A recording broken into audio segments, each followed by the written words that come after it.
road. Yep. Oh! And he gets a little Lazarus action.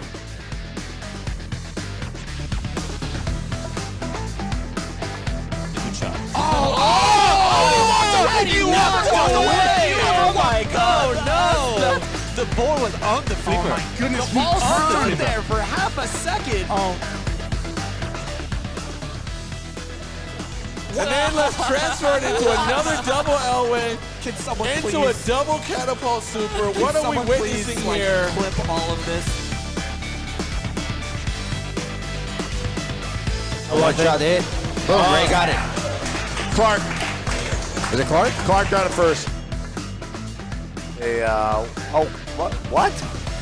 What just happened? Hello, and welcome to the 2018-19 IFPA National Championships and Women's World Championships.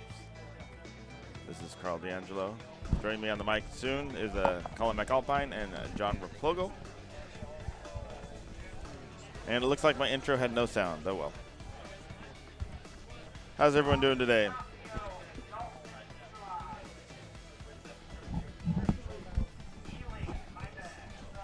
All right. We are getting set up here. Josh is getting grouped on the games. The cameras are currently set over Tron. So once the group goes on Tron, we will have our first game. Sweet. Awesome. How are you guys doing? Good. How are you doing? I'm doing all right. Great to be here in Vegas. For those of you in the chat that aren't familiar with Carl D'Angelo and IE Pinball, huge shout out to him because he shows up here early to get things set up and transports all this gear over here from lovely California. So big shout out to those and anybody in stream that if you have a Twitch Prime membership to give because you're an Amazon Prime member, be sure to subscribe to this channel. If you don't have an Amazon Prime membership, subscribe anyway and throw Carl and IE Pinball a few dollars so that he can keep up this awesome streaming work. Yeah, another shout out to Carl. I mean, he is one of the great innovators in the pinball streaming business. So he has done many wonderful things with streaming that many choose to copy afterwards. So thank you, Carl. You guys are awesome. Thanks. And bits, Appreciate too. it. Thank you, Buffalo Pinball, for the bits. Anybody else with some bits to throw out, that's awesome. And also to support this great event here. This is a huge, monstrous event in terms of both significance as well as the number of players and matches that will be going on all at one time. If you're new to pinball and if you've seen other matches where you've seen people just trying to put up a high score on a machine, this is not a best game high score format. This is a head-to-head mano-y-mano format where you're playing the best 4 of 7 and the top seed of each match gets to choose first either game or position, and the loser then chooses every game after that. And if you win 4, then you move on. If you don't win 4, then you are gone. It's no double elimination. It's single elimination, high intensity, high stakes.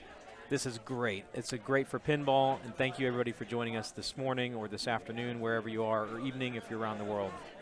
Colin, I think this is one of the best formats to pair individual players against each other. This format, you have to make decisions of strategy during the game, and you might change what you're doing, whereas in a high-score tournament, you're going to probably enact the same strategy all the way through the process. This, you have to change your decisions on the fly, and you'll notice as we go through this what some of the top players will do. They will do something completely different than what you would expect at a certain point.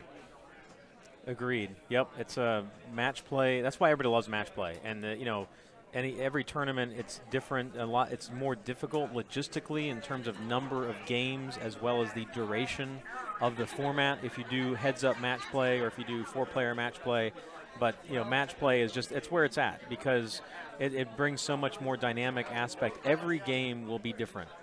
And instead of you're just trying to, I'm going to try to do like a couple million more than a high score table, or I need to get roughly a 30 million score on Tron to get X number of ranking points. No, you're just trying to beat, and it's not even a 4-player match play, you're just trying to beat one score.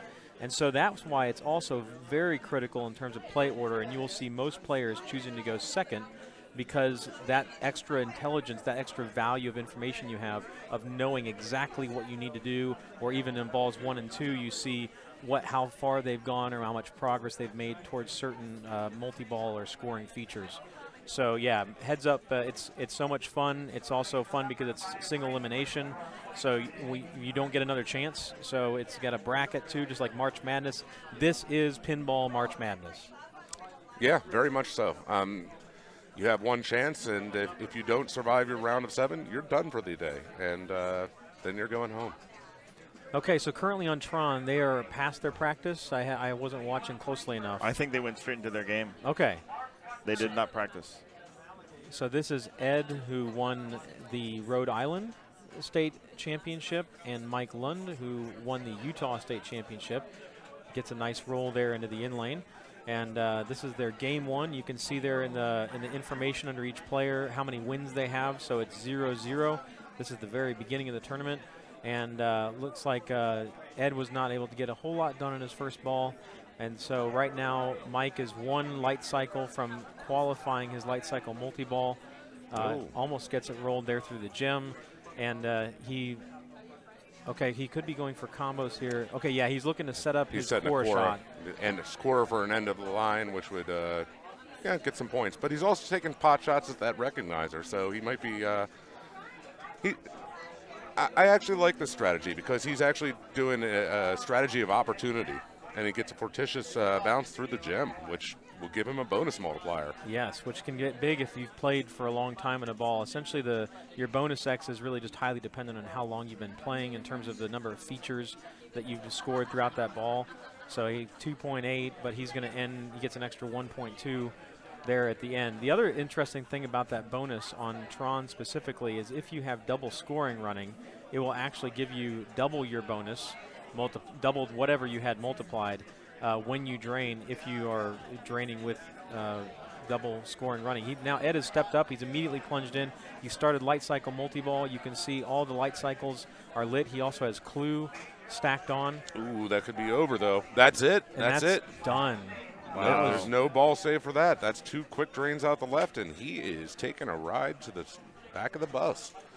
So, John, you're in the telestrator seat, so feel free to go to town on that thing. Oh, you don't want to see my art prowess. It's I'm good at pinball, but not art. I'll give it a shot here and there. So you can't see it at home, but instead of just a little tablet or something for us to telestrate on with big fat fingers, we have this beautiful, huge Dell. I don't know how many inch monitor this is with 30-inch. It's more than 5. Yeah, so we got a nice telestrator here. Okay, so now Mike has also started his light cycle, and so in light cycle multi-ball, you want to shoot those square yellow flashing light cycle inserts, and you want to shoot them in combination. He is now drained out of it already, so we've seen 2 very quick light cycle multi-balls. A lot of times what players will also attempt to do during light cycle is they will use it to get more Cora shots, which is the green circle insert right here to shoot that shot. And you simply shoot it enough times and you'll Cora multi-ball. All the multi-balls are qualified and you'll see them lit here, and you shoot into the scoop here to start any of those 2 multi-balls. And preferably when you're starting one of those multi-balls, like a Cora, for example, you'd love to do that with an end-of-the-line combo. So an end-of-the-line combo is any combo that ends by shooting it into that same shot there. And there's about 6 or 7 different ways you can do that combo. Can you do that from an orbit as well, or does it have to be through on the side ramp? It's going to end with the side ramp into, so you're going to do the side ramp into that scoop, and that's going to be the final 2 shots at the end of the line. But up until that point, you have multiple ways you can do it. And that's actually, if you can get it will hold that value of your end of line for the rest of it. Now it looks like, so congratulations to Mike, he won game 1.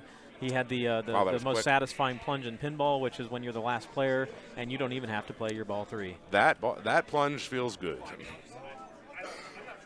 So yeah, as John was mentioning about end of line combos, that value you build up by shooting combos throughout your ball, it will hold that value for the remainder of that ball. It will reset back to its base value of 500K on subsequent balls. But if you can, it's a very valid tournament strategy, a points pressing strategy, to simply, if you can juice up your end of line value, and then even during your multi-balls, just all you then do is just shoot the side ramp into the scoop, and you keep collecting that end of line over and over and over. Yeah, it really depends on how the shot to the side ramp is. If it's a very comfortable shot to the side ramp, you'll see a lot of players pressing their points hard for end of the line. And another shot that's very important at it is the Cora shot, that green shot we were talking about earlier, because that's a very common end of the line multi-ball, or end of the line combo. So you do Cora, which would be up here, and then it comes around, and then you hit the side ramp, and then finally you go up into the scoop. So that's a three-way combo, and that's what I would call the typical end of the line combo. Correct, because you're looking to set up that upper flipper, and the easiest way and consistent way to do that is with Cora. So we've started now. This is practice. They've only queued up one player. So in this format, every game you are allowed to take 30 seconds of practice for each player, so you can get a chance to see how the game is flipping, give it a couple nudges to see where that tilt bob is. If you're new to pinball, the game, you are supposed to move the game. I didn't learn that until much later in life playing pinball. I thought it was just cheating to move the game. No, you are supposed to move the game, and there is a physical pendulum inside the cabinet that is measuring how hard you move it, and modern games like Tron will give you a danger every time that pendulum makes contact with a ring around it. Other older games that we'll see later today, as soon as you make contact, your ball or even your game is done. So if you're learning and you're new to pinball, do nudge. Yeah, actually, it's fun. It's fun to physically manipulate the game and find out just how far that tilt bob will let you go. In this particular level of competition, these tilts are all set up quite tight, and so that's designed to, it's a delicate balance to try to strike where you want good players, because nudging is a huge part of skill in pinball. You want them to be able to nudge, but you also can't have the games playing all day, and so that's why you will tendency to see high-level competition have relatively tight tilts. Colin, when you were doing warm-up before we started here, did you try to do a dead bounce kick out of the scoop, where it comes out of this scoop here and just dead bounce it? I didn't, but I saw the person in front of me do it, and it was working, but it wasn't controlled. Okay. So you didn't die. So in other words, a lot of times if you try a dead bounce, it'll become a deadly bounce, and instead of doing, you want the dead bounce, it'll hop over to here, but it wasn't a nice control. It would hop too far into the sling and then bounce around. So that was no bueno. This right flipper, there were notes that were put up here on Tron. I didn't see anybody teching it in between warm-ups and now. This right flipper is loose. And so it is, I found that because of that, the shots you have to hit them earlier than usual. I think maybe there's a little bit of delay possibly in the coil, but also the actual, just the mechanics of a flipper inside of it. I forget, is it the pawl that's loose? If you can watch generally it would be the pawl. You flip it, and you can actually see the flipper in its raised position, and when you first fire it, will give a little bit of wiggle and jiggle to it. And so what that's doing also, though, I found when I held up the flipper, that the scoop was kicking out and just settling right there on the flipper. Without firing the slingshot. Correct. So we'll see if some of these players choose to do that. The last game we watched was what I would call an extremely live game. Players were playing without slowing the progress of the ball down very much, and they were playing for redirection shots, which is a shot, you basically fire it back up into the playfield. I seem to gravitate towards a more controlled style of play on Tron, where I will take a lot of dead time. Wow, Schatz to the double scoring. That's something.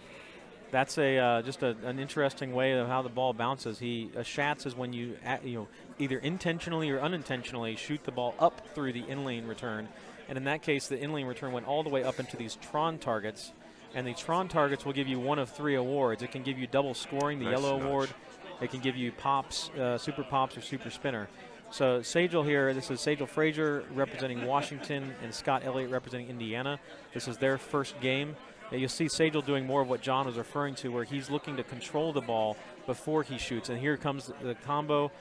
Now this will be interesting to see. Did you see how far that thing bounced back in the ramp return? I did.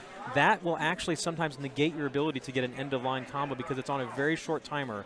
So we'll have to see if that is something that persists, and that's just going to be a nature of pinball thing, where that may end up nuking or nerfing the end-of-line strategy. If your side ramp shot is bouncing too far back up this ramp return, it eats into your timer, and then by the time, even if you shoot it correctly on the fly into that scoop, it may not give you the end-of-line. Well, we'll have to keep watching that and see if that becomes a factor in the game. Right now we have classic control on, oh boy. Wow, he got one miss, and he was dead on that multi-ball. So for those just joining us, we are watching the IFPA National Championships. I'm Carl D'Angelo with Colin McAlpine and John Raplogo on the mics. And we are broadcasting from fabulous Las Vegas, Nevada. Yes, the Grand Line Games, and this is part of the Flipperspiel Arcade Club.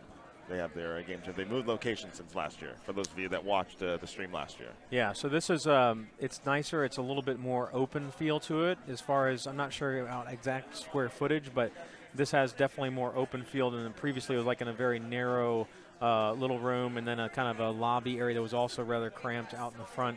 So there's more space here, but it doesn't really feel like more space right now because there are so many people here. You have two simultaneous competitions taking place at the North American Championship, where we're watching this game between Sagel and Scott.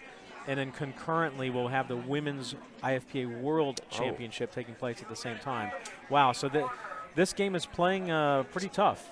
So that left out lane looks to be very hungry, and it looks like anything that's going in that general direction is going out right now. So the players will have to adjust. I thought player one's accuracy was extremely good, except that he missed the end of the line shot. Oh, wow. Nice dig in the center. Look out. Yeah, he hit the U target of General Death. That U stand up to the right of the left ramp. Is that the official name? That's my official name for it, yes. U target of General Death. General Zod would be proud of that. Here we go, end of the line opportunity. Oh, he was late. But his light cycle's lit. He definitely wants this multi-ball. Another shot? A general strategy, or playing if I'm playing a new game or a game that I've played Tron plenty of times, but this physical copy of Tron I haven't played much, so you're generally going to look to try to get into a multi-ball as soon as possible, just to be in the safety of having two balls in the play field, of having a little bit of ball save, and trying to just find your shots. Tron is such an on-the-fly, shot-making, timing game. It is not a stop-and-go game, and so you need to find where those shots are going to be and the timing on each flipper. And his ball save is over now, so if he drains one of these, his light cycle multi-ball will be over. He also has Clue running concurrently, and Clue, you can see his little helmet targets in these 4 shots. He's claimed one of them here, and then he has one more in the left orbit. And those will give you some mediocre points. Generally speaking, you don't want to shoot for those. Keep shooting for your light cycles, or the other strategy here is to either stack or make an attempt to chain your multi-balls of light cycle and Quora, and you can make progress towards Quora by shooting this loop here, the left lane, if you will. There you got a Quora. You can see he has one more to Quora multi-ball now, so he's in prime position to either stack on Quora or have Quora one shot away from qualifying if he were to drain out of this multi-ball. And just to give everybody an idea of what we're doing today, we'll be spending a number of games on a particular game, and it'll flip through all different players. It'll be players in the North American. It'll also be players playing in the Women's Championship here. So, and then we'll eventually move on to another game. So we have one camera rig available for us today, and that's how the broadcast will go. That's the format. I want to point out something a lot of people don't know on this game, or maybe some other certain games, that when you're coming down a ramp, like I watched the Clue lanes, you'll see that the ball actually bounces a little when you hit the switch coming off of the ramp, and if you're quick, you can get 2 letter collections. Indeed. So as it hits, switch the lane, and you'll get 2 for either. I've watched it on both the ramps, the left and the right.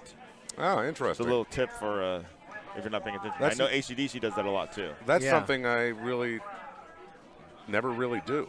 Yeah, so. I don't take advantage of that enough. I remember there was one in this game. It's not as imperative. I mean, the Clue lanes are nice to have because it'll get you to your next Clue mode. But there are many other modern games like this one where some of those in-lane completions can be ridiculously powerful. The Clunkfest of Avengers comes to mind. Nice. of being very Finish. powerful if you can get your 2 in lanes for 1. All right, he has his recognizer open. And I know he definitely has made some progress towards Cora. Oh, that's a flipper fumble, and that leads to the end of his game. So he's going to be in the house looking to see if player 2 can come up and get another 5 million points. And this is the power of being the last player, the second player in this format, is that Scott knows exactly what he needs to do. He knows that he needs roughly 4.6 million points. And so you can then, based on your game state, you can say, okay, where do I get those 4.6? And I can tell you right now, the way to at least get a good start towards that, or maybe get them all even in one, is if he can even plunge into this multi-ball. We can see that Cora multi-ball is ready because of that green flasher. And any shot, both a plunge into the back door of the scoop, or if he gets all the way around into the normal shot, will start that Cora multi-ball. Oh, And he there he got did it right there. Perfect. I would add my balls as quick as possible here. And to get an added ball, you're going to want to hit the recognizer shot, which is the 3-bank target right up the middle. And you can add up to 2 balls during this multi-ball, which extends your ball save, and that is so big. So he just added a ball, so now he's playing a 3-ball multi-ball with an additional quick ball save. It's already gone. That ball will probably not come back. Oh, it did. Good grace period there. So now he's trying to shoot the Cora shot. So in Cora multi-ball, you want to shoot the Cora shot, and then more importantly, you want to shoot the very difficult to shoot gem shot to get your super jackpot from Cora. Does he have time? He might get one. Nope, he's going to go around. He go can, for the end of the line. He's got it. He got it. He won the game. Good job. So very well played there from Scott of knowing what he needed to do. He plunged into that Cora multi-ball.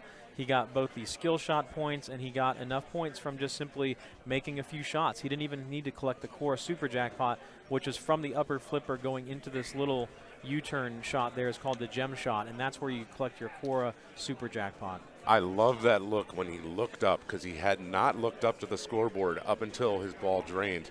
He looked up with a look of, did I do it? And then there was just that resigned look of, yes, I did. Yes, that relief. It's always a good feeling. I mean, it's a 1st to 7, so, game 1 isn't necessarily the end-all, be-all. But, man, if you can start out on a good note, you kind of get that momentum build. You're psychologically then feeling good that, hey, I've got a game. I've got my first win. Especially, everybody here has traveled, for the most part, from long distance to attend this. You have a few players, obviously, from the West Coast, or, one here from Nevada and, from Utah. But everybody else is coming from all over the country, all over North America. And so it gets a bad taste in your mouth if suddenly you lose your first couple games and you're thinking, oh man, I came all this way and I'm going to be out possibly after 1 round and I'm not winning any games. So I don't know. I mean, we got to keep in mind that you're playing against some of the best players in the world here. So there's going to be good games that are put up, and people are going to get beat with good games today. Oh, we're going to watch. We're going to watch players play flawlessly. And they're still going to lose the game just because the luck of the pinball was not on their side. So, I mean, I guess, that's the way I want to go out, though, if I'm going to go out. I want to say I played well and I got beat, and that's wonderful. Yeah, I would much rather go out by playing well and just somebody playing better.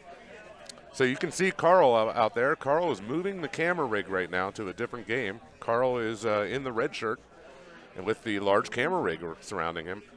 So we are moving on to a new game. And I don't know which one it is. So I'm going to be just as surprised as everybody else out there.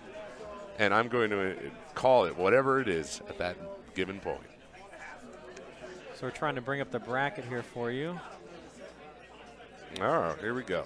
And you can also, it looks like on Challenge, you can vote and create a bracket just like you can in March Madness. So feel free to fill those out and just for fun. And, see how you do it predicting who's going to win each one. But you can see the bracket here, and you have a bracket where the round 1 does not include all competitors. There are some that have a bye in the first round for the top few seeds. And so here you can see the top of the bracket, and with Zach as the number 1 seed, and all the rest here. Looks like the matches that we just watched were right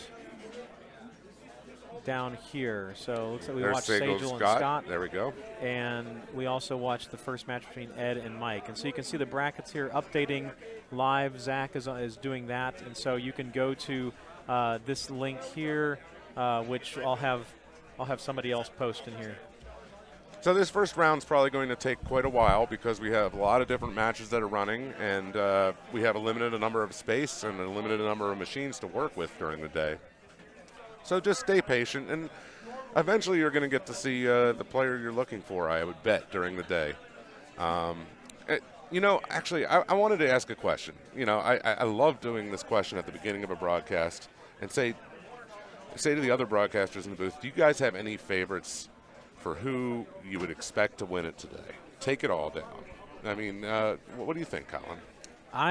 I really don't, because I've seen this. That's the beauty of this format is you have a tendency. If somebody just kind of gets on a good run, anybody can beat anybody. The person I would probably have favored, because of watching him last weekend as well as TPF, would be Raymond Davidson, but he's not here, and that's because of this format. He was knocked out in the same style format in the state of Washington by somebody who's not as highly ranked or favored as Raymond, but they still beat him because they simply played better over a 4 of 7 series, and that's the beauty of this format. I would still say the 4 of 7 series, you're still going to generally see the higher skilled player rise to the top. I don't necessarily think that this is a random format at all. No. But it's something where you can, because you only have to beat one other player each game. It's there's when you play a 4-player bracket final, there's a tendency that even if you maybe beat one other player, well, that's great. That's going to get you 3rd place. Right. And 3rd place in a series of 3 games is not generally going to advance you. It's not going to get it done. So that's where I still think it can come into play here. So we've now moved to Star Wars, and that was ball 1. They got done with their warm-up. So we have Robert DeStasio from New Jersey, and we have Dalton Eli. I don't know if it's Eli or Ailey, so I apologize if I'm mispronouncing that. And he was representing Georgia. And Star Wars, I don't know of any specific game notes on this, if they've done any type of nerfing, or generally speaking in a competitive setting, you're going to have it so you cannot stack. You cannot stack multi-balls, and you cannot stack another mode with a multi-ball. So most players are going to be going to try to get to one of what lovingly called the hot dog inserts, and so you want to get these hot dog inserts flashing by completing the various modes that go into it. So this one, for instance, takes these 3 modes, and depending on the character you choose, it will spot you some modes based on the story of Star Wars and if they weren't actually present during that story. And so he is playing R2-D2 as the character, and so it spots you 2 Endors and it spots you 2 Death Stars. So therefore you have 2 multi-balls where you're 1 mode away from qualifying your multi-ball, which is what strategy he's taking right here. That's an interesting strategy. I've actually seen a lot of players choose different strategies on this recently, where it's not. It used to be a very simple strategy. You would choose R2-D2 all the time. I've seen a lot of people go Han Solo now. Right, and I've seen a lot of people playing Leia. And Leia, yeah. So, okay, TIE Fighter is set, and right now he is furiously banging on the lockdown bar. There's a button on the lockdown bar that gives you TIE Fighters once you start that little mini mode. And you could probably see him vibrating while he was doing it because he was trying really hard to get those. Yeah, and there's a little, it's difficult to see because it's relatively small text in the scoreboard, but next to each player's score is a little icon of a TIE Fighter and the number of TIE Fighters they have. So you can see here, looks like he has three TIE Fighters there.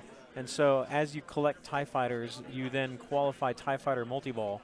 And I think in this, in competition settings at 35 TIE Fighters. I want to say either 35 or 45? Or 50. Or 50. Or 50.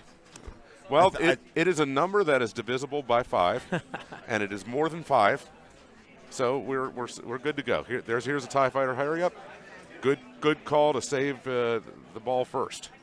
Yes. Don't take your hands off the flippers in order to hit that button without saving the ball first. So he got up to the 20s on his TIE Fighters, so he's probably maybe 1 TIE Fighter hurry up away from having that. And generally speaking, the TIE Fighter multi-ball is not in and of itself incredibly lucrative, but it's a great thing to have to make progress towards modes that you have running, or you can stack that TIE Fighter multi-ball onto another multi-ball. So let's see which mode he's going to go with. He's going to go for his Death Star multi-ball. Multi-ball's begun. So the object here is going to be for him to get the force targets on the left-hand side as quickly as possible. And that will give him the access to an add-a-ball if he gets them in order.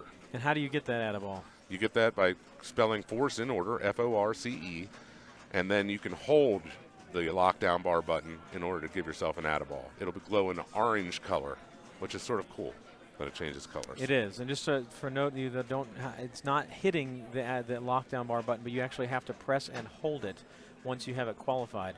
I didn't realize that. Is that something you have to hit them in order? I think you just have to hit it enough times. Well, perhaps it's a setting. I know there's certain settings where you have to hit them in order. Oh, really? Okay. Because I thought they all reset every time you hit it. All the drop targets reset. You just have to hit all 5. Maybe the code has changed since I've last done that. Possible.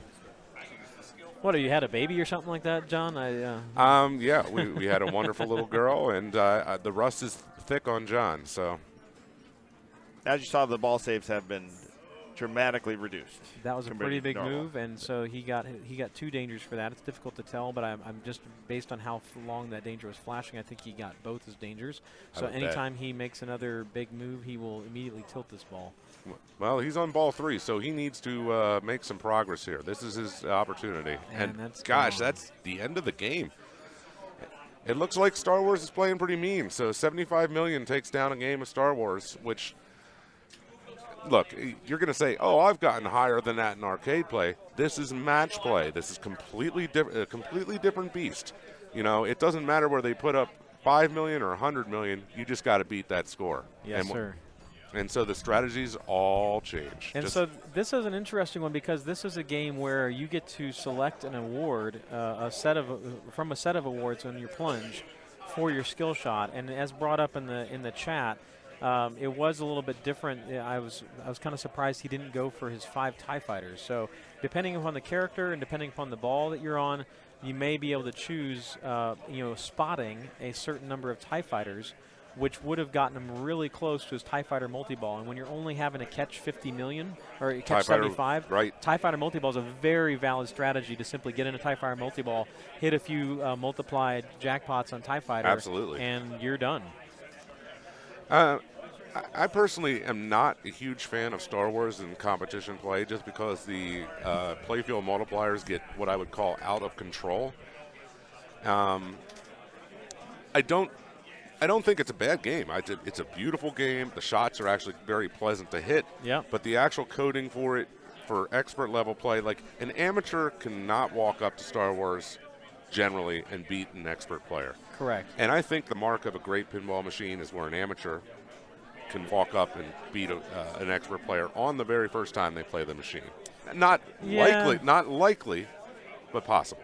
Yeah, I mean, I guess I also like playing board games, and I do like the element though where you need to learn the rules. And so the good news about the pinball community is you can pretty much ask the people that you're standing around with as you're watching a game, or you can go online to pintips.net. You can watch tutorials that are produced by Papa TV, by Buffalo Pinball. You can go watch Carl when he does his streaming from home, even though he doesn't call them tutorials. They are effectively tutorials in terms of him playing a game. So you can learn about those games. And these modern pinball machines like Star Wars, you do have an element of rules knowledge that is going to, you have to understand not just the rules, but you need to understand how to apply the rules. And so I think that's a good element of modern pinball, especially with people having it in their home and wanting the game to last for them for a long time, to continue to explore the game and get their value out of it. These are not cheap toys to have, and so I like that element. But Star Wars in particular, why it's frustrating for competitive play is because the plunge, even with the ball save it's on, you can still drain off the plunge. I think as most IFPA tournaments, the ball save is going to be off. And so you may end up seeing a lot of players on Star Wars actually short plunging. And when I say short plunging, normally you would want a full plunge and get these targets here, because that gives you additional bonus multiplier for your skill shot, and then a super skill shot if you can bounce into the correct force target off of that ricochet. But with no ball save, you may want to just barely bloop it out here to try to then catch it on your flipper so you have control to start your ball. What do you think? Is that the strategy you would use in this game? For Star Wars, yes. Yeah, you're going to short plunge. Yeah. That's interesting. You still get your award. You can still get your Choose Your Path award, regardless of whether you hit the targets or not. So all you're getting from hitting this 3-bank here is you're getting those additional bonus multipliers, and then you have the chance to get some additional benefits if you can ricochet it in the timing on that force target. And we saw Davey walk up and immediately try to do that, and he did. Yeah. And and wow. This is going to be some very quick games. So Travis there ends just with a scant 1.6 million. Now, Dave, sorry, and it looks like so Davey is player 2, I guess. Oh, okay. So yeah. So Travis is player 1, Davey is player 2. That's because it looks like Davey won the first game. He's up 1-0. So Travis likely selected this game. Oh man, there's a danger He already. just got 2 dangers. Looks like, I think, from those 2 moves he made. And he's, the other option you have as a player is you can, let the tilt bob settle for a few seconds. I would there. I would. I definitely think. Look, and for the players who don't understand the tournament etiquette, take your time, make the moves that you need to make to feel comfortable, and for the machine to get back to a state of comfort as well. And in which case, the tilt bob was definitely still swinging on that ball. I would have taken a few seconds, just so you don't accidentally tilt. Indeed. The other thing you can do if you're running tournaments, and I don't think that they've done it here because they didn't make an announcement about it, but at last weekend's tournament I ran, I installed the little pieces of earplug in the crook of where the tilt bob stick is, so that way the tilt bob will come to a settle faster, have less time waiting for the tilt bob to settle. I'd like to get critical just for a second on his play at the end there. He had both flippers raised, and I don't know if he could have necessarily saved that ball or not, but he wasn't in a position where he could have saved that ball if it was savable. True. You want to always have your flippers in a down position because that puts you in a defensive state to better be able to have the ball not drain as well as... Oh, my goodness gracious. That's not fun. This is why Star Wars is not necessarily in favor or in vogue right now for a lot of competitive pinball because of that. What happened there? That's really, really tough. And there's not really a nudge that was going to bring that ball back once it hit the slingshot. I mean, and before that, sure. I don't know. He actually took a danger nudging it out of the left out lane area and then just was unfortunate as far as the bounce of that coming out of there hit the sling and drained him anyway. Boy, oh boy. Star Wars it is. Somebody's getting blown up. And Hyperspace Hurry Up is running. That was a good subtle nudge to get it out of the right out lane area. His Star Wars Hurry Up is essentially worthless now. There's no point except for making progress towards your Hyperspace multi-ball. Which is worthwhile. It is very worthwhile. And there, I saw that with rainbow. the loop of death. Bye-bye. Oh, I've been calling it that for a long time, and I saw it as soon as it came across. I was like, well, do you throw the machine sideways and possibly get disqualified, or do you just let it go? And considering he's up by, this is ball 3, everybody. This is ball 3, and player 1 has 5 million points. That was actually a perfect soft That was plunge, beautiful. but I would have liked to have seen either a dead bounce or a live catch. Goodness gracious. And he missed one shot and he's done. But he took it on the fly. I mean by that is when he did the great bloop soft plunge, and you can do a live catch and have the ball settle here and then take a controlled shot to this indoor ramp. Generally speaking, the usual go-to strategy is shooting this nice big ramp shot, and then you can usually shoot an early backhand shot and continue looping it over and over again until your indoor modes are qualified. He chose to go on the fly, and he paid the price. I don't know. I got to say, that's mean, though. I mean, his last 2 balls were nothing burgers. I don't know. Well, hey, that's Star Wars, folks. Yeah, I mean, so we're going to be getting a lot of games of Star Wars in here as we have 37.9 million to 9.1 million is the final score. And next up, trying to see who looks like they're next on this game. Yeah, it's really hard to move the camera with all the people in this room. Oh, yeah. And disturbing, trying not to disturb someone's game in Correct. progress next to it. So that's why we're sticking on a game for quite a few and then moving to the other ones. Hey, we do what we can with what we got. So Travis bought your WWE LE Ray Day. Yes, I think that was one of Ray Day's many pinball machine bone collecting prizes that he won that. So I've always wanted to win a pinball tournament or a pinball machine at a tournament. that would be. That would be. If it was even if it was a WWE LE, I would keep that machine for a long time. Probably collecting dust, but I would keep it. It would be it'd be very important to me. diaper changing station. Just fold it up, set it up as a diaper changing station. No, that's not fair either. WWE is not that bad. All right, we're just waiting here for our next match to get going on Star Wars. As you can see, this is what I was talking about. The room is very crowded. I mean, I think we need some people lubricant to get in order to get people through so they can get to their game. Gosh, It's this is packed. This is a sea of humanity. And it's nice having the chairs in the room. That's for sure. It is for the competitors. It's fantastic.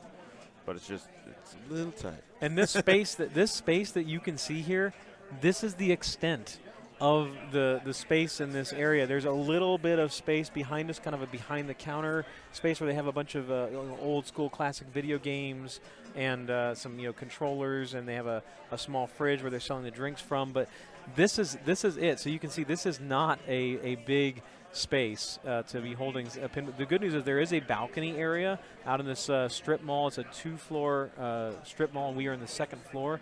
So the balcony area is quite large, and you have a lot of people just kind of hanging outside, enjoying the nice weather here in Las Vegas, Nevada. Once again, if you're just joining us, this is the North American Pinball Championship by IFPA, as well as the IFPA World's Women's Pinball Championship. And we're here with Carl D'Angelo, our producer, running the stream for us, and on the mic is John Replogle and myself, Colin McAlpine. And we are now in warm-up phase, or yeah, this is a warm-up phase. Okay. If they chose to warm up. I believe, I think he's playing 2 balls in a row, so I would hope he's warming up. Okay. And we already have a score that has eclipsed player 1 from last game. Well, okay. Yeah, I think this is real. This might very well be real. Hey, we got to keep it real here on the broadcast. All right, so this is Luke Luke Nahorniak from Minnesota, up-and-coming younger player. Okay. Yeah, not real. Not real, okay. So we tried to keep it real for you, but we failed. So this is actually practice, and now it's going to be real. And they must have been playing some other fast-playing moderns or a couple of EMs, because they're already 2-1. This is game 4 already. Game 4, wow. Things are moving along. Which I'm very happy to hear that, because maybe it'll move a little faster than last year. Last year was a very long day. Just the drains off the plunge. This game.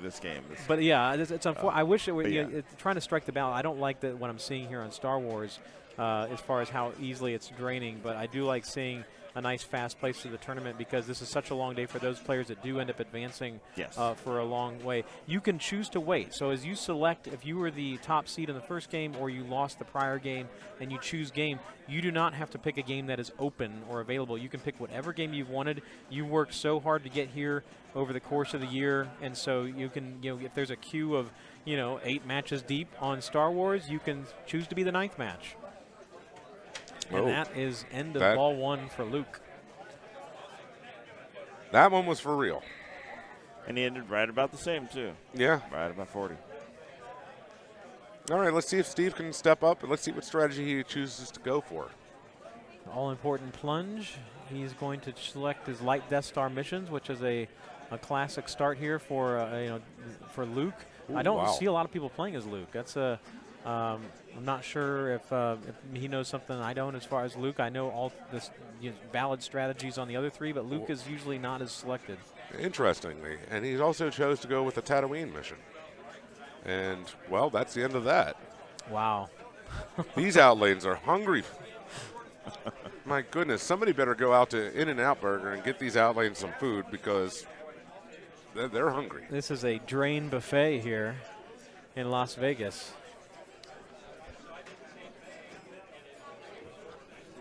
I like that comment I see in chat. The irony of the right scoop being the only friendly feed on Star Wars.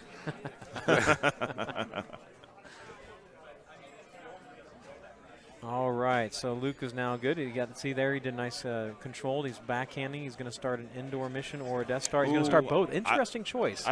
quite agree with that with how this game is playing. 'Cause you have to do so much to get to that. Because what happens here now is if he completes one of these 2 missions, he does not have the availability to start to his multi-ball that he's qualified. He will have to complete both of them, in which case he'll have 2 multi-balls ready, but he could very well drain this ball and the next one without finishing either of these. Let me provide a counterpoint to that. A counter argument would be the scores are so low on Star Wars right now that getting any points on the board for having more shots lit might be a extremely valuable thing. And getting to the multi-balls, as we've seen, hasn't been that lucrative. Okay, that's true. But then why not play them separately? You can start one, then start the next one.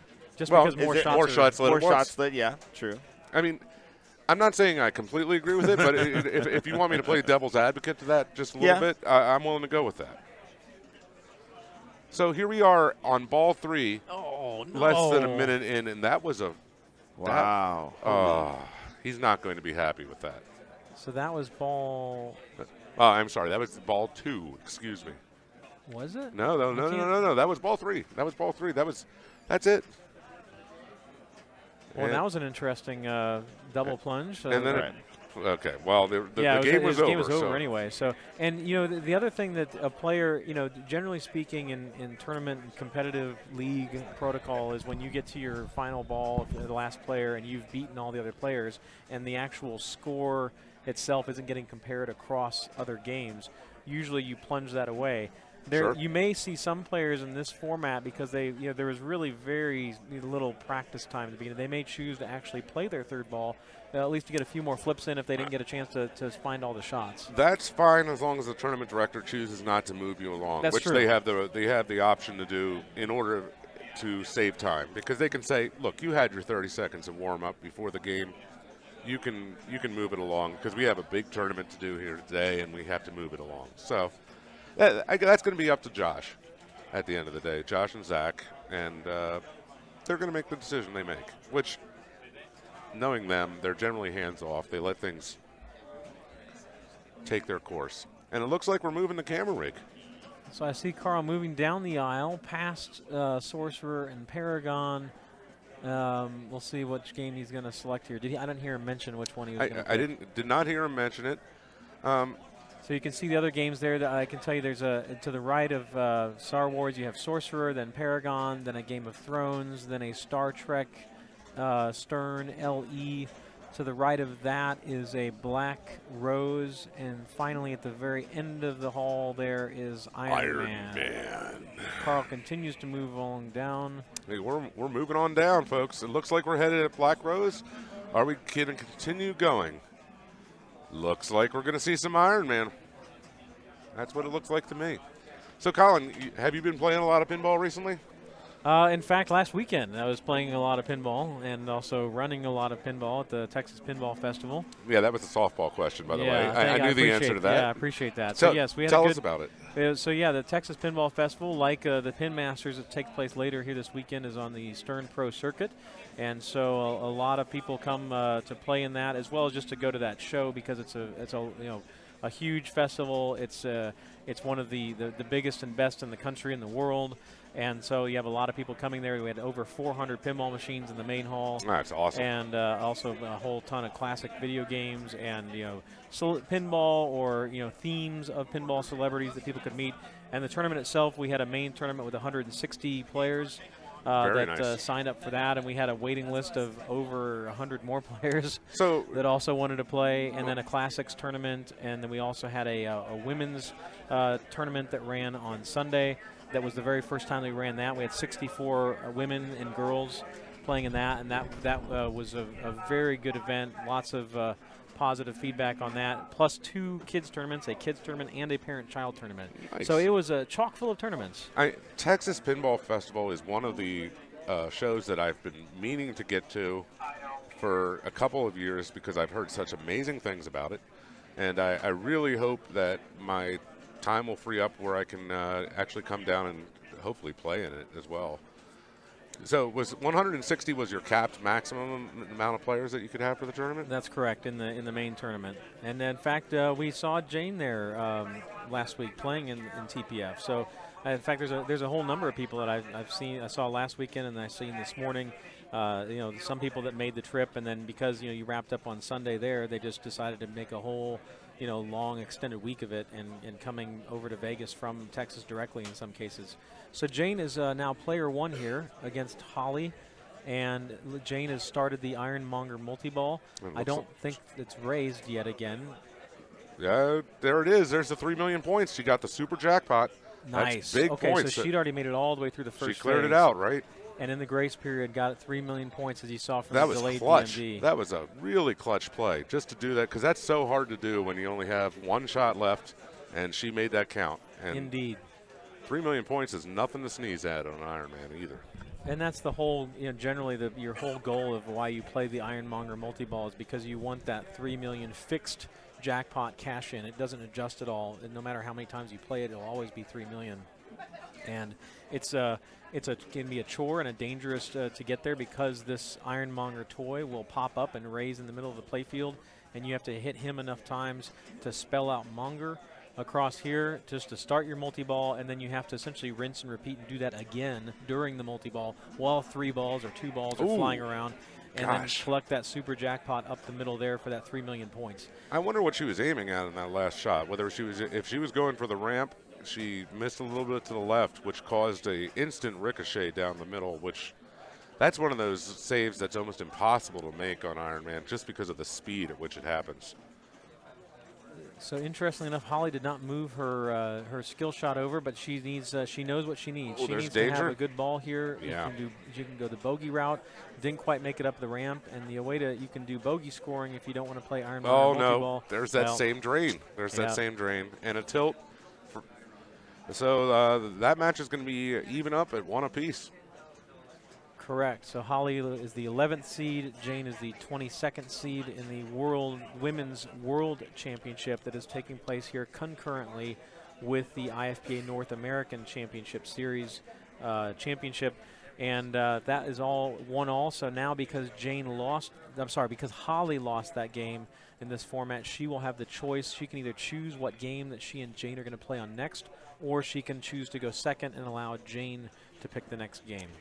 I don't think we're going to be seeing too many people choosing that option today. I don't believe so. You're going to choose the game you want to play. There's not a lot of times you'll see that deferment is when maybe later on in the match if a certain player is exhausted their go-to games. Correct. But they'll probably still end up choosing something here because you have a very wide disparity of style of games here at this location and at this tournament. You have something ranging from a modern machine like Iron Man with lots of feeds back to the flipper and controlled modern pinball play. You have some machines with 2-inch zipper flippers like 4 Queens. Correct. With these gaping maws of outlanes that essentially every time you hit a sling, you're going to die. A gaping maw of an outlane.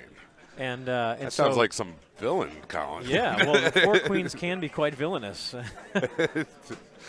I sort of feel like the outlanes were sort of villainous on Star Wars. They were playing the part of the Empire there. Indeed, yes. Not many people were surviving those outlanes. So here, next match, we have Gretchen. I'm going to butcher. I don't know if it's Kamke or. I'm not going to try out of respect. And then, so she is facing up as the 21st seed against the 12th seed of Emily May.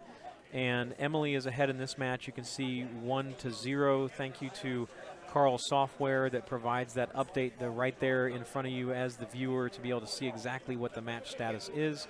Always important if you are running a tournament or a league or a stream is have a scoreboard. Oh, that was a flipper fumble there.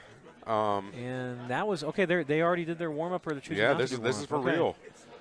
Oh yeah, she's shaking that one off a little bit. Gretchen's shaking her head, and now Emily steps up for her ball 1. Looks like the post is on disabled, the fly. so it went all the way around.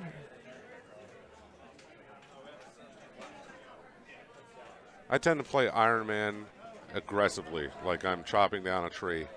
I want to play it hard. I want to play it fast. Wow, there was another shot to that drone target that claimed 2 balls on the last game we watched. Speaking of which, drone target to left out lane.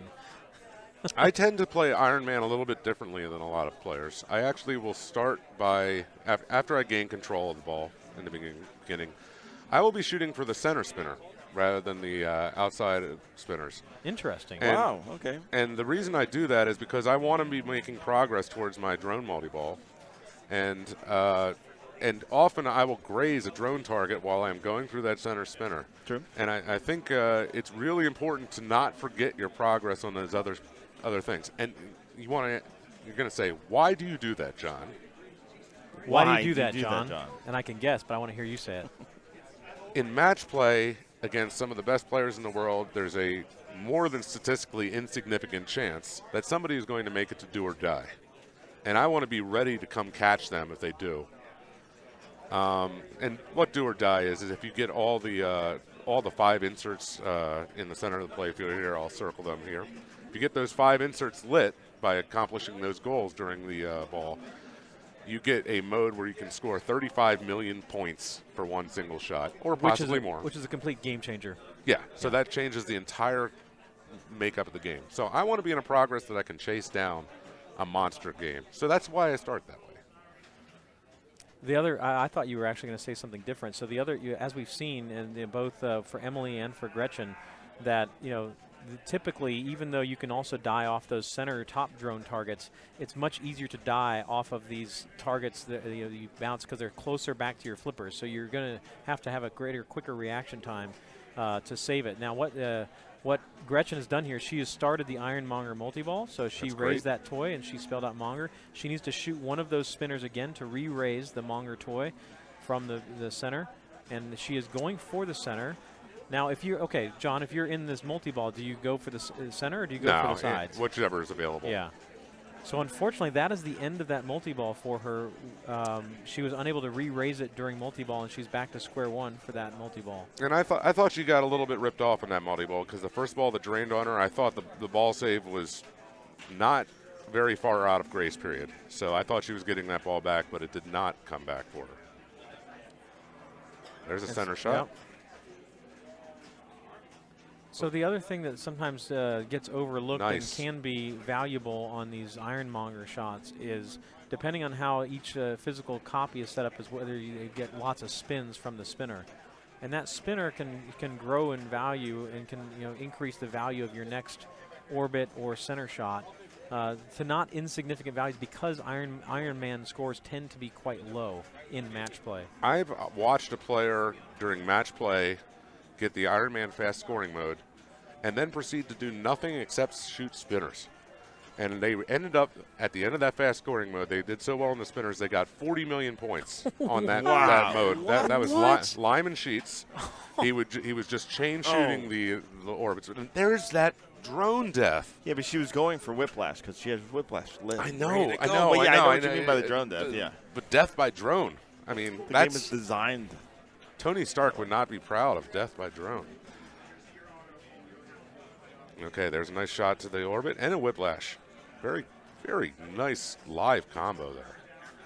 Okay, she's 2 shots away from starting bogey. Oh, what would we? So you need points. She's going right for bogey. Yeah, this is a good strategy. She was late on that shot. That's okay. Time is not over yet. So once she starts bogey, she would need to get about, I want to say, 4 or 5 bogey shots to be back in the lead. Yeah, and I win think the game. it's the first one starts at 500K and goes up 100K each shot. Right, and if you combo it, they're double value. Oh, correct? Even in bogey, it's also double. Right? Yeah. No, just the initial ramps are double. The initial ramp, just. So you can see both ramps are pulsing, which means that bogey's ready. Ooh. Oh my gosh! So she is the either flippers feel a little weird on this machine. I'll say that. Like she was either late or she's going backhanded. There. Oh, no. I wanted her to backhand that left ramp. She now has War Machine multi-ball qualified. That changes everything. If she could get War Machine right now with bogey running, it'd be game over. That would look out. Oh god! Nice nudge. Look out! Oh. Okay, take your time. Oh no! Wow. That was an incredible setup there. Oh, the dinner was on the table, and all you needed to dig in was your fork and knife to eat with it.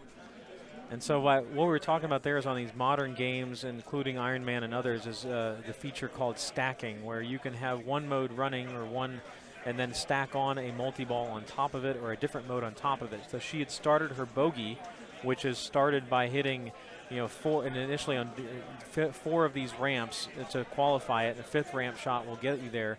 And then if you can start a multi-ball, for instance, the War Machine multi-ball when it's flashing, to shoot that kicker, also of death, but it starts the multi-ball. And in that case, whenever bogey's running, it's not just the ramps that are lit, but all of these red arrows around the playfield on the major shots are all lit for that bogey scoring jackpots of 500 plus 100K each time. And if you have the safety of multi-ball going on, you can cash in some very large points on bogey. Bogey is what I call the Iron Man add-on modes. Bogey, Iron Man fast scoring. These modes are extremely important if everybody's playing at the same level. Yes. These are the modes that separate. That'll differentiate, exactly. Right. The other thing you can do, if you find, it's that great feeling when you're in the flow of these modern machines that feed the ball back to the flippers from the ramp shots. And if you simply, in their crossover ramp shots, so by shooting the left ramp, you're going to get the ball on the left flipper. You shoot the right ramp, you get the ball on the right flipper. If you can dial in and find those shots, like I remember, I think it was Daniele did during the very first circuit final. He just found those ramp shots, like he does on many pinball machines, by the way, and just doesn't miss for like 10 shots in a row. There are certain hyper-accurate players in the world that can do that. I am not one of them, and never will I be either. But when you get to see pinball performance like that, it's something to remember. It's truly a magical control of the ball. So now we're catching back up again with another game in the Ed Jardina and Mike Lund series. Mike is up 2-1. He's representing Utah. Ed is representing Rhode Island. And they're playing their 4th game on Ironman. This is once again a best 4 of 7 style of tournament format. So we will, they still have at least this game plus 1 more to play, depending on who wins this one. And looks like Mike is going to be going first. He selected this game more than likely, and Ed is going second. This is warm-up, so they are intentionally, not, trying too hard. They're trying to test the tilt, find a couple shots, and they are in the first round of the North American Pinball Championship. Thank you to all the over 400 viewers who are interested in learning or just following competitive pinball. This is one of those what I would call like an apex level pinball tournaments of this one and the World's Women's Championship, where it is based upon your ranking or performance throughout a whole year or your cumulative ranking over the course of 3 years that qualifies you for this event. And so you are going to see some top level play as we go throughout the day here from both the women as well as the NACS. So thank you for joining us. This is all brought to you by IE Pinball, the mastermind Carl D'Angelo sitting here producing this, as well as throwing in some commentary. And my name is Colin McAlpine. John Rapolga is also commenting this first round. He's taken a quick break, and we are good to go. So Ed is actually player 1, and Mike is player 2, so they're really confusing us. I'll switch it around. Carl's having I don't have any order here when it's showing on the screen, so we don't know until they start. So what you'll see, there's a little bit of what I would, I'm going to use the term ghosting, not in the way of like people referring to inserts that are wearing and tearing, but there's a little bit of ghosting of the actual flasher in the ball save insert, but there is no ball save on this game. So if you miss once, or if you don't even miss, if you just simply get a sling into an out lane to begin your ball, it is done. Let's see how the short plunge works. So Ed is choosing to short plunge, which means he's not going for those top lanes for the skill shot, but he's just trying to get control in the flipper, of which he now finally has control. So he is bashing away at the Ironmonger toy, which has popped up here in the middle. It's a little bit difficult to see from this perspective, but it is up, and because he struck that and put it out of control, it drained on him. So he will have 3 more shots to hit on that Ironmonger toy to begin his Ironmonger multi-ball on ball 3. Iron Man is a notoriously quick playing and brutal game, and there we just saw another reason why. Another outlane victim for Mike Lund on his ball 2. We now have a ball 3 score of 1.7 to 1.0 If somebody had been plunging for skill shots, they may actually stand a decent chance of winning this. He has two more. Is it one more shot? One more shot. One more shot to the Ironmonger. There it is. He has started his Ironmonger multi-ball. He now needs to shoot one of the purple flashing spinner shots to raise the Monger. He did. Now he's bashing the Monger to spell Monger. He needs 2 more shots to lower it and light the super jackpot in the middle lane shot. So he's down to 1 shot. Good control here. Let's see what kind of cradle separation he tries. He's doing an up and under, which is a good strategy.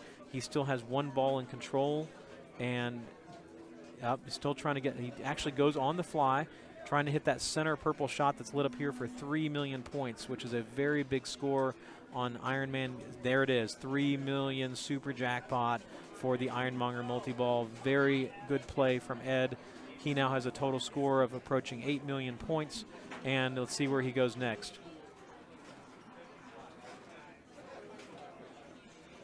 So it looks like he might be switching his strategy to ramps, which isn't a bad choice, given that he only has this ball to play. So those dangerous feeds off the Ironmonger toy have a tendency to drain, whereas the ramps, when you hit them, give you a controlled shot back to the other flipper. There he was early. I don't think he intended to shoot that. And now he just needs 2 more ramp shots to qualify bogey, which we've already covered is a nice lucrative scoring mode where the 5 major shots are lit for bogey scoring. And there it's qualified. 1 more shot to a ramp will start bogey. And Whiplash is dangerous. He was fortunate in getting a nice easy feed from the magnet. And now bogey has begun. So you can see all 5 red flashing arrows are lit for bogey scoring, which will be 500,000 to start and then growing by 100,000 each shot. Right now, he's now unintentionally, just from bouncing around, qualified the War Machine multi-ball, which is started at the kicker between the left ramp and the left orbit. Let's see if he played with his food, and his food is off the table. But still, great ball, 3 from Ed. He ends at just over 12.5 million. Mike has his work cut out for him. Mike dives right in. He's not wasting any time. He's like, I'm here to play. Catches a drone and an out lane right afterwards. So that'll be it. That'll be it. All right, so they'll be 2 and 2. I can't believe how quickly he walked up and played. He just was like, boom, I'm on this. Yeah, I mean, I've seen different styles from different players. I didn't see Ed make a big move there, so he really didn't have much of a tilt bob in a settle. But, I mean, a lot of times, you want to go up and just, once again, re-familiarize with where you're at in terms of game state. And do that quick math and situational strategy in your head of, okay, I need this 10 million points, so therefore I want to make sure I know what I'm doing. Sometimes I'll even flip the flippers again a couple more times just to kind of get back in the feel of the game. You don't have to do a pre-plunge warm-up, a pre-plunge routine. But I think it's important to players to get themselves immediately ready to be at full alert. And more importantly, is just what you were just saying, Colin, is where they need to figure out what they need to do. You need to know what you need to do on that ball. It's not just, I'm just going to score some points. No, I need to get 12 million points. How am I going to do it? You got to make a plan in order to play a successful match play.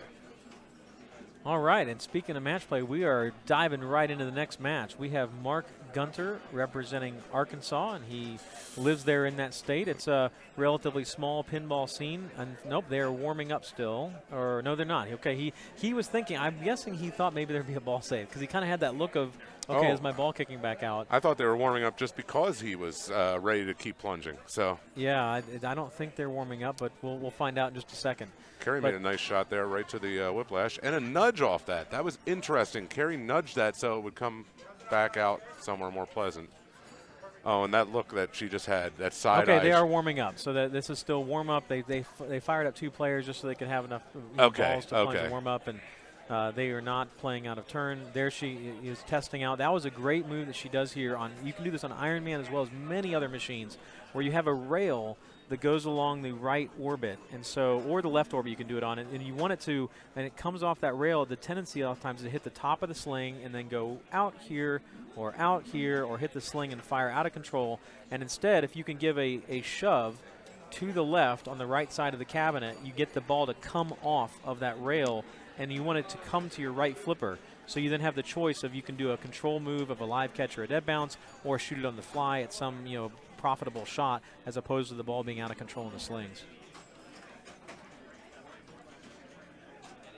All right, they're going to start their real game. It looks like I'm switching the order again. So Kari is the only person in this tournament, or only person here today that's in both tournaments. Indeed. She has doubled the work then. She does, yes. And hopefully for her sake, hopefully she plays well and advances far in both. Kari is the. Oh no, that's gone. That's it. Oh, that little look she gave the machine was says it all. Okay, that's what you're going to do to me. I see how it is. I know that look because I do it all the time. All right, so the top post on this is disabled, so you do not get a freebie skill shot if you want it. So the skill shots in this game are truly skillful. You had a lane change, but just having to control the plunge to get up on those top lanes is difficult.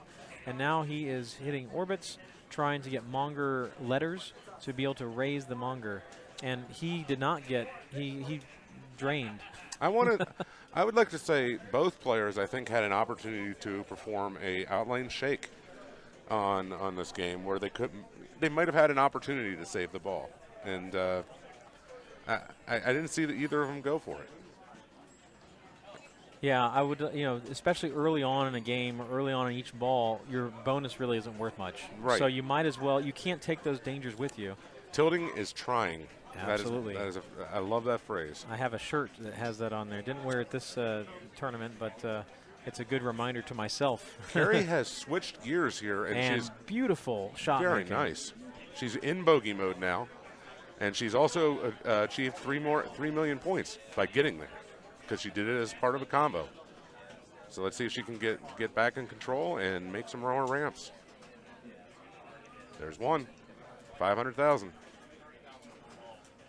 600,000. That feed from the right orbit looked nice. Yeah, it looked like you could possibly do some live catching and shoot that right orbit. Oh, there was that drone, but she reached out with the flipper and she saved it. A very nice save. Another bogey shot. She's getting good points, and she also has her Monger ready to go now. And for her in this series, she really does need the victory on this game because she's already down 0-2 in this best-of-7 match. And you know what? Here's the deal. So in the programming of this game, it now will make it harder to get to bogey. But the good news about this is if you have those shots dialed in, just keep shooting them, and eventually you're going to get there. If you don't miss, you're not going to lose the ball. Yes. Easier said than done, right? shoot the thingy, the blinky thingy, and don't drain. All right, Mark is stepping up, ball 2. He is still opting, well, I thought he was opting for a particular strategy. I think he's going orbits to try to raise his Monger. And he's now see if the Whiplash Magnet's going to be nice or if it's going to be mean. And it's going to do nothing. The Whiplash Magnet is going to be very mean because now, I guess the rule in here is, you have you wait for the ball surge and the magnet should fire, in which case it's probably going to throw it to one of the out lanes. Spoken like a true pinball tournament player. I would say the exact same thing, by the way. He's okay. So I wish he. Okay, there it comes. Oh, nice save. Very good. That was coming down the middle, but it was savable. And, nice drop catch. Okay, he has completed his Ironman target. So the next time he hits an Ironman, he will start an Ironman mode. Oh, power in lane. And he started Ironman fast scoring. This is a switch hit frenzy. As John mentioned, if you have juicy spinners and good live catching control like Lyman Sheets, you can milk this mode by shooting orbits and spinners. Unfortunately, it was fast draining. He actually got almost a million points in real points while that mode was going on. I know it said a little less than that from the fast scoring, but just from moving stuff around, it can happen very quickly. All right, Kari is now in ball 3. Right now, she is going to be points pressing. She wants to just increase that gap between her and Mark.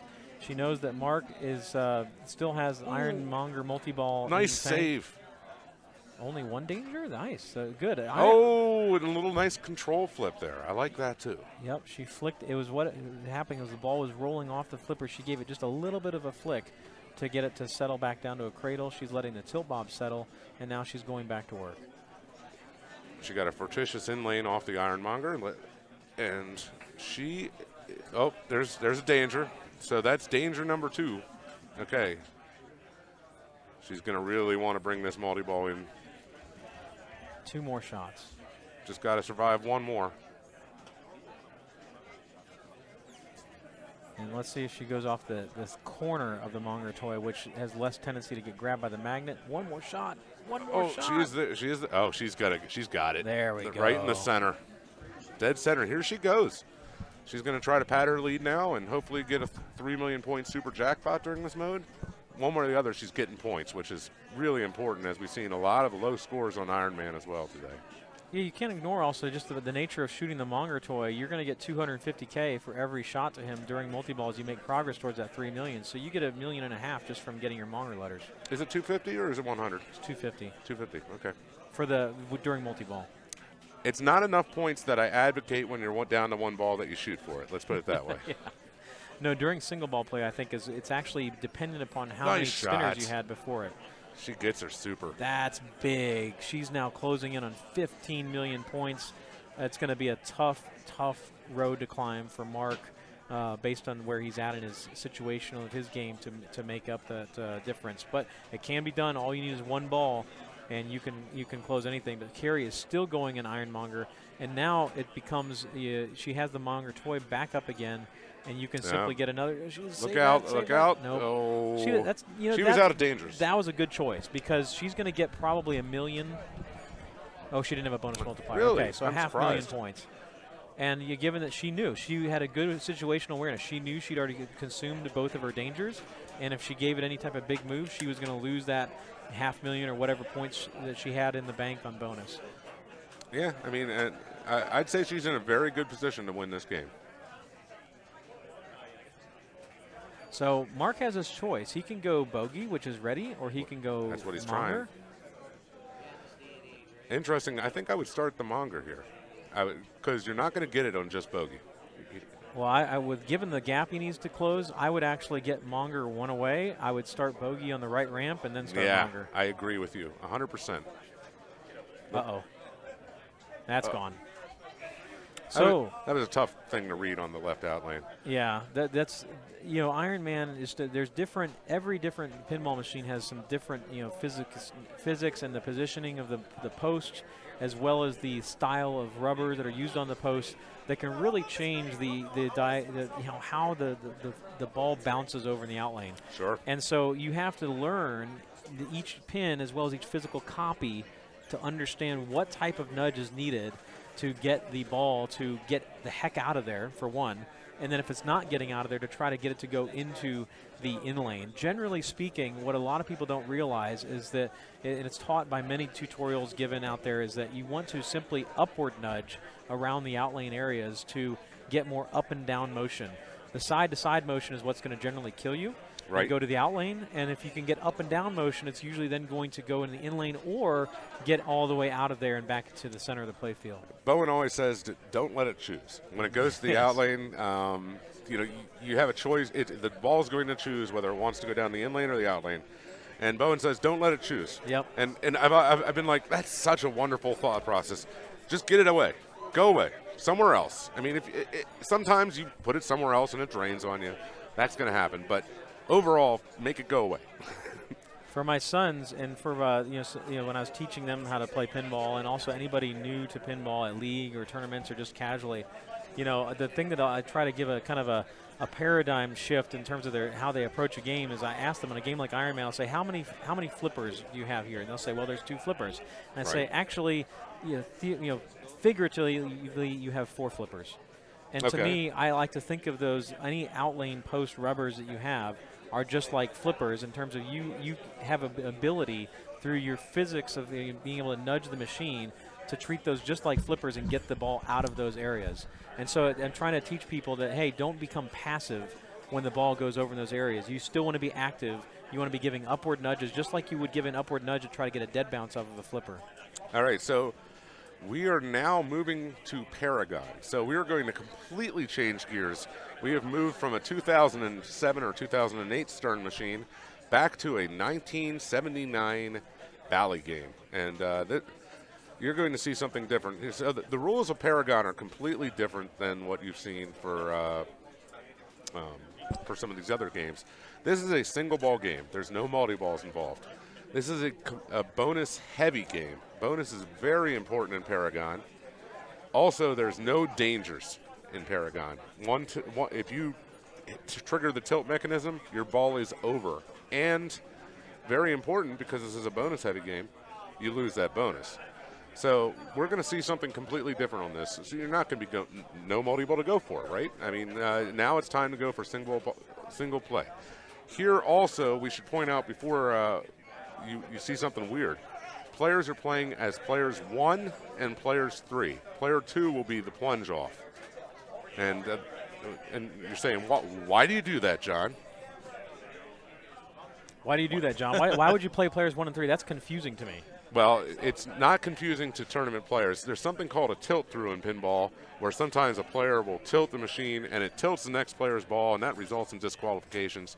By playing players 1 and 3, we can eliminate that. We can also eliminate any other unforeseen player-induced problems. So that's why we do that. Yeah, it's a good thing to do, if you have the luxury, if you're not, even on sometimes on 4-player games, you'll play 2 separate 2-player games as part of a 4-player group play in a different format, not this one. And because it's just so rotten to have to decide a match based on somebody getting a 0 because of a tilt through. And it's in particular if you're setting the tilts tight, because you want to have it be a challenge for the tournament play and not be too long playing.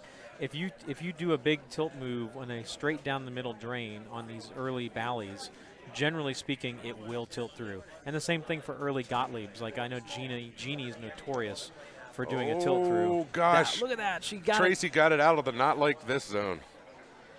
So this over here is the not like this zone, and that is also called the Beast Lair, where you have, this is a unique feature in terms of there's a pop bumper over there, and there's this gaping maw of death there.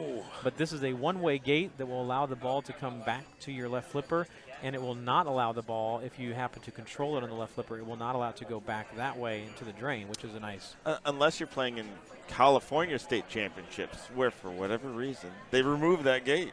Carl, you're cruel and mean. That was not me. It was not me. Oh, okay. So whoever did that is cruel and mean. Oh yes. I mean, and also there's a game here today that's that we'll show later, which is Sorcerer, where they've completely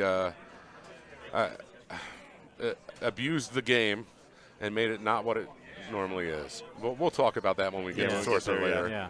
So Paragon has not been abused, because Paragon is generally abusive towards the player anyway. That's correct.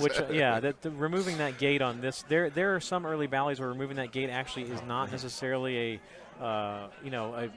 I think it's a valid. Like right there, that would have drained. That would have drained at the California State Championship because of the one-way gate. But here she is, great. She's making progress on these inline drop targets. These inline drop targets after the second, third, and fourth one will give her 2x, 3x, and then 5x bonus by going into the top saucer. Sorry, on the third drop target. So she is done, unfortunately, on that. Very minimal bonus, but she's not in a bad situation at 47,000 versus the player 1 score of 17,000. Going into ball 3, this is a 3-ball game, not a 5-ball game. And Tracy needs to catch at least 30,000 points on this ball to score them on this ball in order to make Mika play her final ball. So let's talk about the standard high-level tournament strategy on Paragon, if I want to call it such. And that is to take your left flipper and do something called a tap pass. A tap pass is where you hit the flipper very gently, and it causes the ball to do a little loop. And the reason it's so prevalent on Paragon is because there's a large amount of space on the right-hand side. It can go like that, like Colin just, or it can go up in the air a little more, and that's still an okay tap pass. And that was that's Paragon for you. That's these classic games where I don't think she even got the flip. It just came out of the pops and went over here and rattled. And there's no rubber on that metal divider there. And this is just bare wood on the right-hand side. So if you go in that area, this is what Bowen was talking about, what he does in all his tutorials as far as don't let it select. Because probably 90 to 75% of the time, if the ball stays over there, it's going to go out lane. It loves the out lane. You want it completely out of there, back towards the safety of being in these flipper area where you have a better chance of being able to play on. So what's the best method of making that not choose? I tend to do upward nudges off of this top of the slingshot or an upward nudge off of this bare metal. Even with the bare metal, you can still get something on it and try to kick it out of there. And even if you miss both of those, you can do something called a rattle shake, which you may or may not get away with, and it could cost you your bonus. But a rattle shake is where you very gently but very quickly rattle the machine sideways back and forth, and it might throw the ball back out sideways. Correct.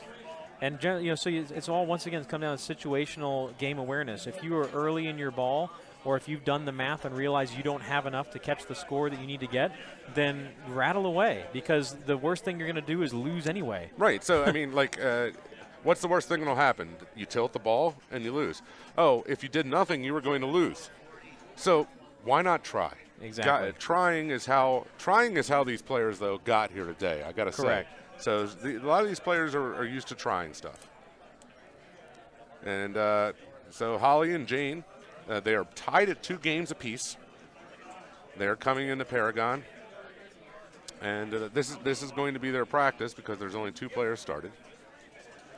So this, in addition to the tap pass, the other staple of tournament play and competitive, and just pinball play in general, of good skills, is to know when to do a dead bounce. And you want to use dead bounces a lot in this game because you just want a nice control on a flipper to shoot one of these shots available to you, as opposed to flailing on the decreasing your chances of hitting what you do, because even successful shots in this game will not give you control again necessarily back on the flipper. And you can tell that this game is actually set up on the most difficult settings for the Paragon letters, which are the letters that are cycling through on the top. On the standard settings for the Paragon letters, you get 1 letter every time you fall in this hole. This one, you have to actually land on it. So there is a strategy of play in Paragon that is sort of taken away on this particular game because it's almost impossible. But this, if you complete the word Paragon, you get 75,000 points, which is nothing to sneeze at. They were doing warm-up still, because I was going to say they're only playing in players 1 and 2 right now, and they're powering it off. The reason why is this Paragon is a location, and so it is set up on traditionally on coin drop play. So it is not wired. There's different things hacks you can do to, or even switches, adjustments you can make to these classic games to set it up on free play. But because this is I think it's a coin drop location. I don't know if it's a membership or coin drop, but I'm assuming it's coin drop. It's a $15 per day. Oh, okay. So in that case, I'm kind of surprised it's not on free play, because when I was warming up on this one, you could not just press the button on balls 2 or 3 and automatically restart the game. Classic Bally's are notoriously difficult to set on free play. Yes. So you actually have to do some alterations in order to make that happen. So she could actually let the ball drain right now and get her ball back, but she's going to go for it. Now, the reason why is because she had actually somehow not hit a single switch registered during the whole time from the top all the way down to her flippers. It's pretty rare. Oh, there was that side-to-side motion that I don't like to see on Paragon. So what about those drop targets on the right-hand side? Anyone ever shoot for them? Generally, no. Yeah, not me either. I mean, Carl, do you? No, I'm just asking. Okay. Yeah, so the only thing, it's a feature of the game that it will give you, per completion, it will give you 10,000, and what Carl's talking about, those drops right there, it'll give you 10,000 and then 15, then 20, then 25. But and maybe if you can sweep them, or you could get like 10,000 in one shot, I mean, that's not bad. But so the interesting thing about them is that it's something that's often ignored in the game, but situational awareness, you should know about them. Yeah, you know about all the things that are available to you. You have a whole palette of choices of how you want to score points. And as you get later in the game where you know I need exactly 9,980 points, and you have 1 drop target left and you're on the left flipper, sure, I'd be shooting for that, because absolutely. That's the situational awareness. And it's so important.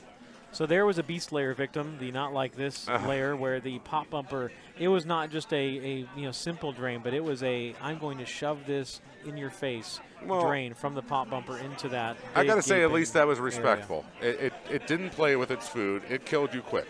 So, here's a nice. So that's an interesting feed there. That waterfall, a kind of squiggly feed from that one-way gate, it'll be different on every physical copy of Paragon. And in this case, it's just trickling out. It's catching the sling here, not firing, and then bouncing into these right flippers. That's an important thing to know. I'm actually watching that in case I have to play Paragon later today. That's gone. That was the loop of death. All right, so there are 2 balls that I would say were completely unsavable are gone so far. Yes. There was no moves that I can possibly think of that the players could have made to save those balls. So the other thing to make note of when you're playing a game like Paragon is it's a classic pin, so depending upon your tournament director, they may be choosing to set it up on 3-ball or on 5-ball play, and so make note of that. This one's set up on 3-ball play. If you're on 5-ball play, and also depending upon whether this super bonus carries from ball to ball, that can drastically change your strategy. And so what super bonus is that depending upon the settings, if you reach the 20,000, the 30,000, or 40,000 level, that bonus will then be available again at the beginning of your subsequent balls. And if you're on a 5-ball game, instead of going for bonus X immediately, you're actually better off going for strict just getting bonus, because if you can get 20,000 super bonus on ball 1, that's the equivalent of getting 100,000 points. So what's the best way to build bonus? A juicy spinner. There it is. It's right up there, up the middle. And so the beauty of the spinner shot is that sometimes if you hit it just right, it will actually loop around all the way over to this waterfall area.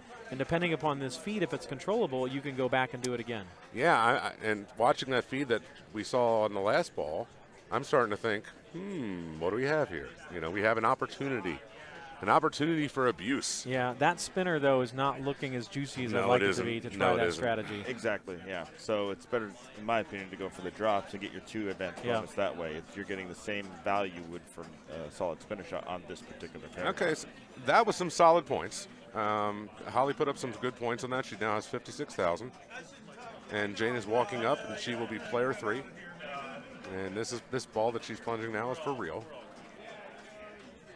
Good point made in chat here about some moves like we were talking about, like tap passing. They take nerves of steel to tap pass, and especially in competition when it's the pressure's on as well as people are watching you. For some players, don't do it if you don't feel comfortable with it in the situation. Absolutely. I mean, if you don't feel comfortable with anything, don't do it. If you feel like you're going to misplay a drop catch or even a dead bounce, don't do it. I mean, the worst thing you can do is inaction and drain, which is horrible to have happen, especially when you're playing an important tournament. Yep. So Jane here, this is Holly, and she is player 1. She's at 66,000, trying to just press more points to get as big a gap as possible between her and Jane. Jane has 1 ball to play. And this will then put one of these players on the precipice of winning their first round match. So she ends at 72-4. You can see that in the upper left of the scoreboard here, and Jane is player 3 in the bottom left at 14,400. It looks like she's actively, okay, good, yeah, she's letting this go. This is the dummy player of player 2 and player 4, and now she's up. So she needs to get roughly 60,000 points. She has no super bonus. In fact, I didn't even notice from any player, is the super bonus carrying or not? We haven't seen a super bonus yet in order to make that determination. Now, that was a good idea there. What she did there on the waterfall field. Oh, no, not like that.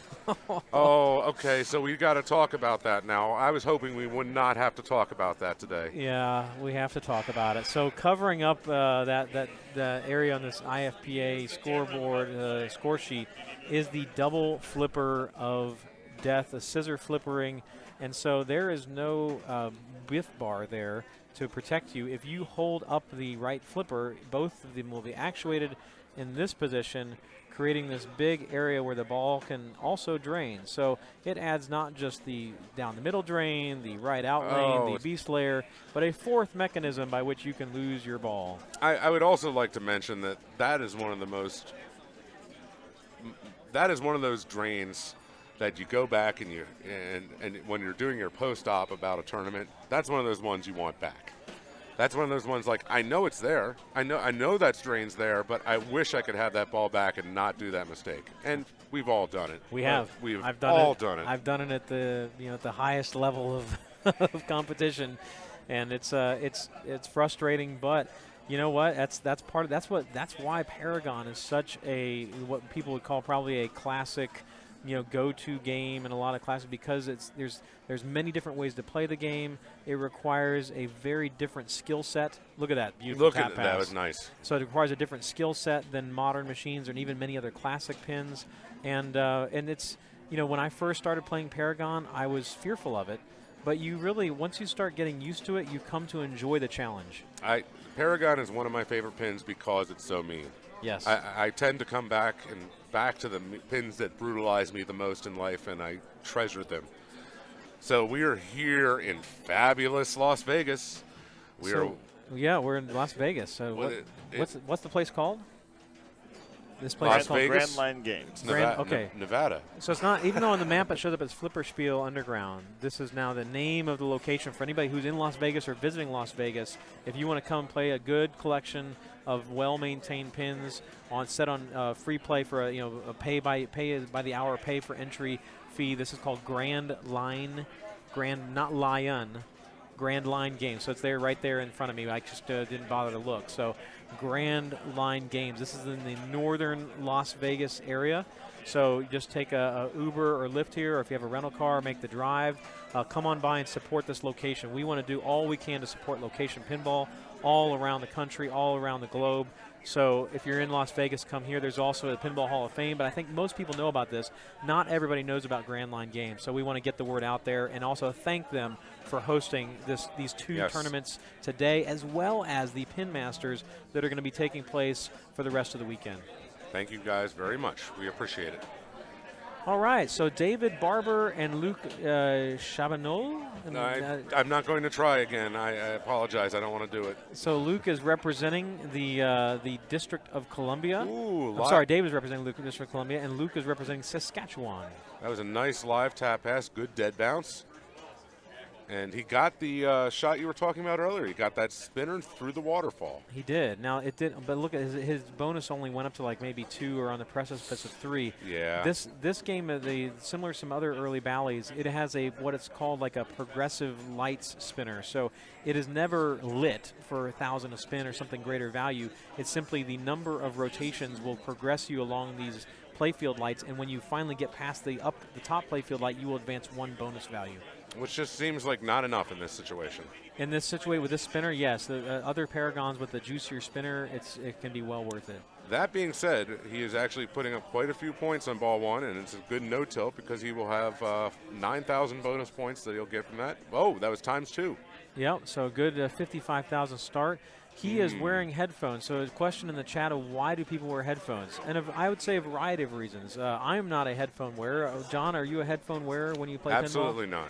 And absolutely not. Never. I see from the people that I know that wear headphones, they do it because they want to either maybe drown out the distraction of the noise around them, because they don't like to be distracted, or they want to calm their nerves by not.